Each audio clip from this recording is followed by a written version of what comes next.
one of the most inspiring and influential personality in the human history, who was so divine and powerful that he even earned the title of a god. Guess who? Unravel the pages of history and you will find quite a bunch of individuals who have deeply engraved their names into the timelines of the past. But this person was masterful, he was artful, and above all, he was powerful. Yes, he is none other than Julius Caesar. He was the man of the people, a powerful Roman statesman and military general who played a critical role in the events that led to the demise of the Roman Republic and the rise of the great Roman Empire. He is considered to be the greatest conqueror of all time. Well, was he? Hello and namaste, and stay tuned to our channel Itihas, where we talk about people of the past and interesting historical events. Subscribe to our channel to join us in this journey as we unravel the pages of history. Today we are presenting 10 things about Julius Caesar that you must know. In number 1 we have Julius Caesar was the first Roman to be sanctified. Upon Caesar's death, a comet flashed in the sky, which made many Romans believe it was a symbol of Caesar's divine ascent to heaven. Caesar was the first Roman to become worshipped or regarded as god in history. The Senate voted to decide that he should be considered divine and ascend to a god-like level. After Caesar, there have been other emperors along some of their family members who have earned this prestigious and noble title upon death too. In number 2 we have Caesar was later used as a title and not just a name. Caesar's adopted heir to the throne, Augustus, became the first emperor of Rome. He went to the name Caesar Augustus, and all subsequent Roman emperors also carried the title Caesar, a sign of how venerated Caesar was as a military and political leader. In number 3 we have he was not born by Caesarean section. Born on 13th July 100 BC, Gaius Julius Caesar was the youngest child of Gaius Julius Caesar and his wife Aurelia Cotta. He had 2 elder sisters, Julia Major and Julia Minor. Contrary to the popular belief, it is unlikely that Caesar was born by Caesarean section. At that time, Caesarean section was usually fatal to mother and performed only when mother was dead or dying. Caesar's mother, Aurelia, lived till 54 BC. According to some sources, the name Caesar originated because one of his ancestors was born by Caesarean section. In number 4 we have Caesar was kidnapped by pirates when he was in his 20s. In 78 BC, after Sulla's death, Julius Caesar returned to Rome and acquired a modest house as his inheritance had been confiscated earlier. In 75 BC, Caesar set out from Rome to the Aegean islands of Rhodes to study oratory under the famous professor Apollonius Malone. However, on the way across the Aegean Sea, Caesar was kidnapped by pirates and held prisoner. The pirates demanded a ransom of 20 talents of silver, but Caesar insisted that they ask for 50. The raised ransom was paid and he was released. Caesar immediately raised a fleet and pursued and captured the pirates. He then had them crucified as he had promised while he was being their captive. In number 5 we have he was part of the first triumvirate. On his return to Rome, Caesar began to work in cooperation with Pompey the Great, who was a prominent political leader most known for his military exploits.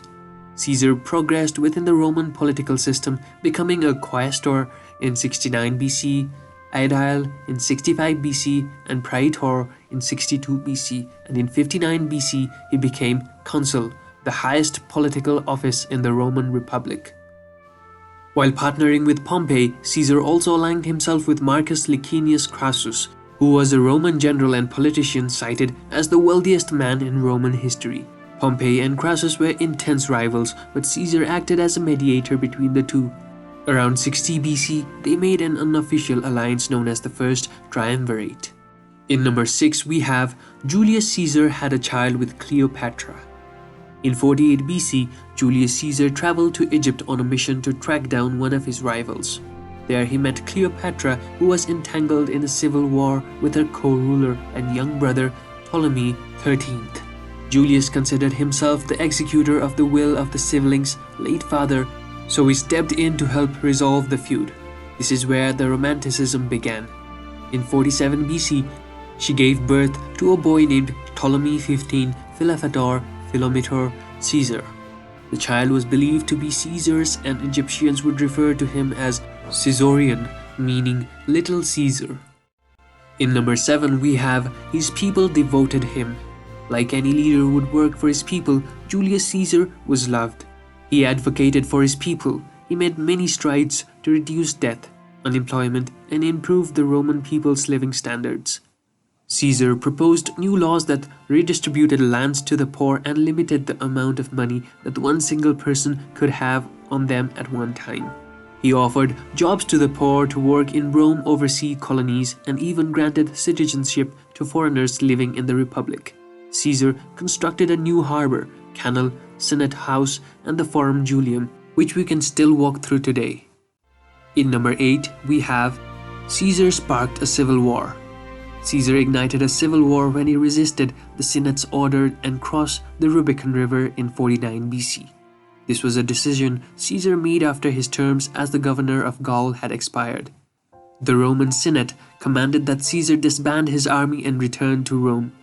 So in fear of prosecution for treason, Caesar decided to rebel against Pompey and keep his pride. After the civil war ended, Caesar basked in his victories and became more powerful than ever. When he finally returned to Rome, he appointed himself dictator for life in 44 BC. In number 9, we have Caesar's death marked the end of Republic.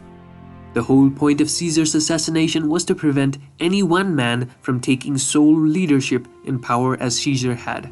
However, upon Caesar's death, this did not happen.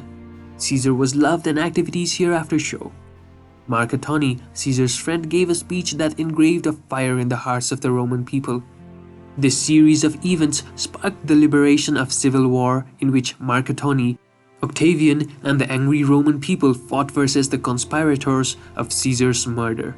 This war ultimately ended with the rise of Octavian as emperor, which signified the end of Roman Republic and the beginning of the new Roman Empire. In number 10 we have, he was a womanizer and might have been a bisexual.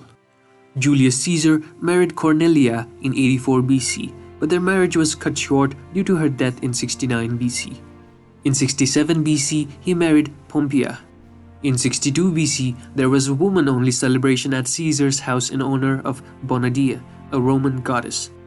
A man named Publius Claudius intruded on the rites disguised as a woman but was discovered. A scandal erupted during which it was rumored that Claudius was in love with Pompeia or trying to seduce her. Caesar divorced Pompeia the following year. Caesar's third wife was Calpurnia. They married in 59 BC and remained together till his assassination in 44 BC. Julius Caesar had only 2 known children, a daughter named Julia by Cornelia and a son named Cesarean through his love affair with Cleopatra. A noted womanizer, Caesar had multiple affairs, many of them with married women. There were also rumors of homosexual relation between Caesar and Nicomedes IV, the king of Bithynia. Well, that was all for 10 facts about Julius Caesar that you must know. Hope you guys liked this video. So don't forget to like, comment, and subscribe, and do tell us about what next we should post. Stay tuned to Itihas for